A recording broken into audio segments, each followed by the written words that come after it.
Donc bonjour à tous, aujourd'hui nous allons voir un petit tutoriel qui va nous permettre de pouvoir utiliser la fonction recherche V et nous permettre ici de synthétiser donc le résultat à partir de trois sociétés.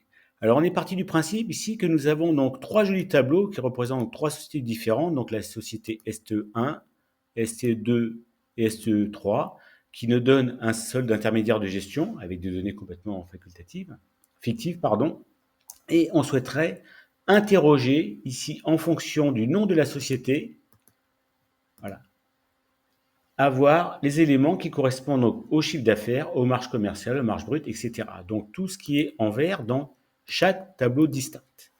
Donc la première des choses que nous avons ici c'est une liste déroulante. Donc nous allons ici aller donc sélectionner cette cellule-là pour interroger le nom de la société.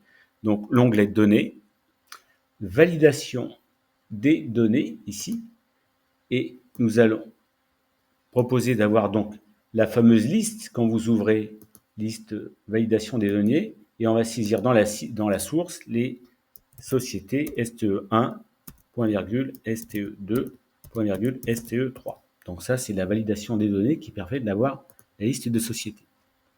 Nous avons donc ici les trois sociétés que nous avons.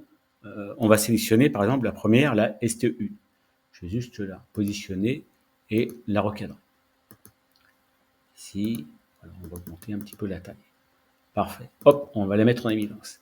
Et tout simplement, avec une fonction recherche V, nous allons donc afficher en fonction du nom de la société le chiffre d'affaires. Si c'est STE1, il va nous afficher 850 000, STE2, 1 million 8, 1 088, et ainsi de suite. On pourrait imaginer qu'on ait plusieurs tableaux. On voit que les tableaux ici sont distincts. Alors, on va mais avec les mêmes informations. Donc, nous utilisons donc la fameuse fonction recherche V, V pour vertical, je vous rappelle, donc égal. Recherche V. Nous recherchons quoi? Je vous rappelle que la fonction recherche V va rechercher toujours la première valeur dans un tableau. Donc, nous allons rechercher le chiffre d'affaires que nous mettons ici. Donc, la cellule K3 du tableau dans lequel nous souhaitons avoir l'information. Point virgule. Il nous demande quel est le tableau de recherche. Et c'est là, nous allons utiliser donc la souris pour se positionner sur la première cellule ici, donc de la cellule B3. Et là, nous allons considérer que l'ensemble de notre tableau, c'est tout ça. Okay. Voilà, nous redescendons ici. OK. Nous allons bloquer donc automatiquement toute la plage du tableau. Donc j'ai trois tableaux, mais pour les besoins de la fonction recherche V, je vais considérer que je vais prendre l'ensemble de ce tableau qui va de la cellule B3 ici jusqu'à I29, jusqu'à la dernière cellule qui est située à cet endroit. Et surtout, vous bloquez le tableau. Voilà. On bloque l'ensemble des cellules parce que nous allons ensuite faire un copier-glisser. Et ensuite, nous avons besoin de connaître en fait donc le positionnement de la cellule, le positionnement de la colonne en fait, c'est-à-dire si c'est la colonne STE, si je choisis la société STE1, donc je vais avoir besoin d'utiliser la colonne numéro 2. Si j'affiche en fait la colonne STE2, la colonne qui va être nécessaire d'aller chercher est la colonne F qui est en 1, 2, 3, 4, 5e position. Et pour la société STE3, ça va être la colonne 1, 2, 3, 4, 5, 6, 7, 8. Donc, je vais avoir ces trois éléments. Alors, ce que je vais faire au départ, donc, nous allons juste on va juste prendre la cellule ici, M2, voilà, pour l'instant, pour laquelle j'ai rien du tout, et dans laquelle je vais faire apparaître avec une fonction, justement, ce fameux nom de colonne. Et le troisième paramètre, ici, nous allons spécifier correspondance exacte parce que nous savons que automatiquement, nous allons donc rechercher la valeur CA. Alors effectivement, là, j'ai valeur parce qu'il faut que je renseigne justement le troisième paramètre ici, voilà, ici qui est le numéro d'index de la colonne qui correspond au troisième paramètre de la fonction recherche V. Et regardez ce que nous allons faire ici, nous allons mettre une fonction si conditions. égale. C'est ici. On va ici. Attendez, je viens là. Donc, égale.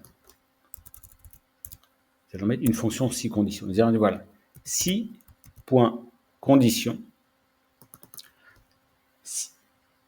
Le premier test logique, si cette valeur qui est en cellule L2 que j'interroge est égale à STE1, donc dans ce cas-là, je dois récupérer la deuxième colonne du tableau, donc je mets le chiffre 2. Et je continue. Si L2 est égal à STE2, donc je vous rappelle, lorsque vous mettez un texte dans une formule, il faut qu'il soit entre guillemets. Donc dans ce cas-là, on continue. On affiche la colonne numéro 5, parce que c'est la 5e colonne de notre tableau. Et je continue. Si L2 est égal à STE3, donc dans ce cas-là, on va considérer que la colonne, c'est la colonne 8 du tableau, donc c'est la 8e colonne du tableau où je vais avoir ici 1 240 000. D'accord ? Et là, je ferme la parenthèse. On fait entrer. Et là, vous voyez, automatiquement, donc j'ai bien cette information qui est ici. J'ai mis la fonction si condition ici en M2 qui me permet d'avoir le résultat. Voilà, dans M2, il est ici. Alors oui, je l'ai caché volontairement. D'accord ? Si on vient à cet endroit-là, on a mis la fonction. Et le chiffre, ici, me donne le numéro de colonne. D'accord ? Donc je vous conseille, ce que j'avais prévu, c'est, regardez, on va le mettre en rouge ici. Ou en bleu, tiens, c'est plus joli. Voilà, en bleu, vous voyez. Donc là, quand je vais changer, donc là, vous voyez, il a été cherché dans la fonction ici. Je vais juste rajouter une fonction égale. Formule texte.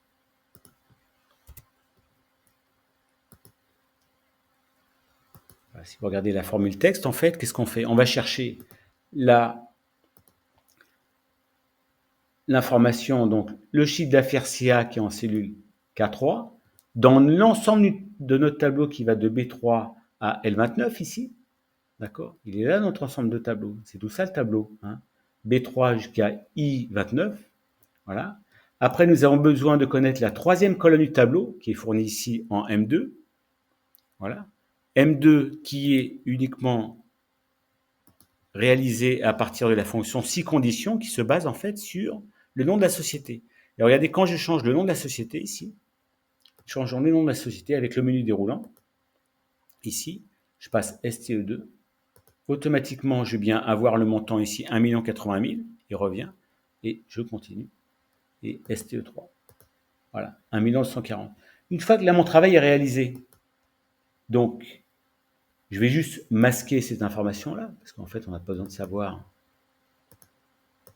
que j'ai une information. Si je vous mets juste le nom de la formule pour ce que vous le visualisez bien. Alors, attention, vous voyez, il faut bien bloquer la cellule M2 qui correspond aux autres colonnes, de façon à ce que lorsque je réalise le copier-glisser, en fait, je vais chercher l'ensemble des éléments qui sont sur la colonne de gauche. Et là, voilà, donc j'ai bien la marge commerciale ici, STE3, je cherche le résultat net de la société STE3 ici, qui est 1 143 212 50 centimes.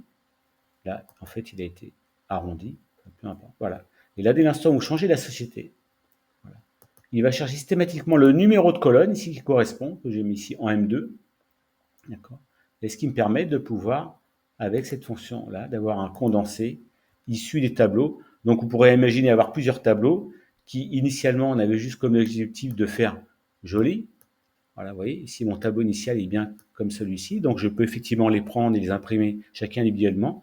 Et là, en termes de synthèse, avec un menu déroulant et une fonction de recherche qui est adéquate, j'arrive à obtenir ce résultat. Donc, voilà les combinaisons possibles avec les recherches V et des tableaux qui faut parfois faire parler en utilisant les fonctions. Voilà, c'est tout pour aujourd'hui.